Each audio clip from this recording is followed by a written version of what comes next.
আল্লাহ তাআলা বলেছে ওয়াকাদা রাব্বুকা আল্লা তা'বুদু ইল্লা ইয়্যাহু ওয়া বিল ওয়ালিদাইনি ইহসানা।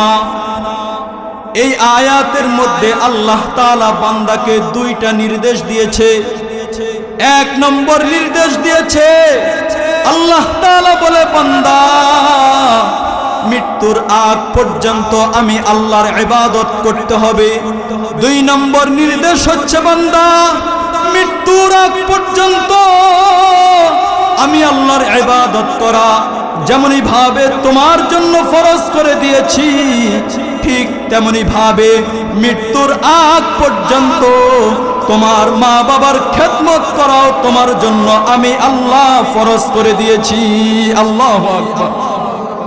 মৃত্যুর আগ পর্যন্ত আল্লাহ তাআলা আমাদেরকে মা বাবার খেদমত করতে বলেছেন। কেন বলেছেন? কারণ এই পৃথিবীতে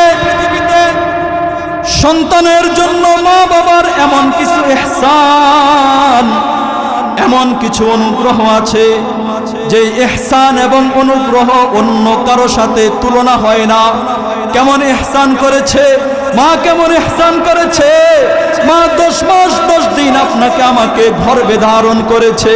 যেদিন আমি দুনিয়াতে আসব সেদিন মায়ের শরীর থেকে কলস কলস রক্ত বের হয়েছে। মা অজ্ঞান হয়ে জমিনের মধ্যে পড়ে গেছে। মা চিল্লাচিল্লি করেছে, চিৎকার করেছে।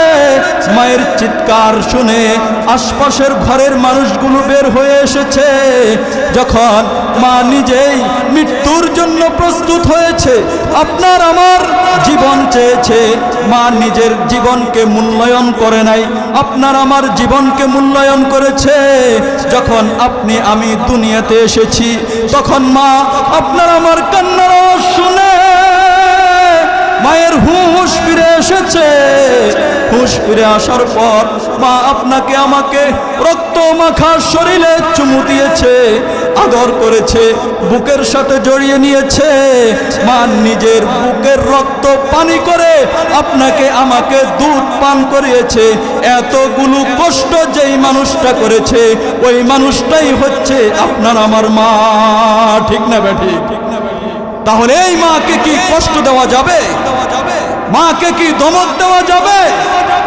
এই মাকে কষ্ট দেওয়া যাবে না, ধমক দেওয়া যাবে না। মাকে কষ্ট দিলে আল্লাহর আরশ পর্যন্ত নারাজ হয়ে যায়। বাবার ভালোবাসাও কিন্তু কম নয়। বাবা কেমন ভালোবাসা দিয়েছে, যখন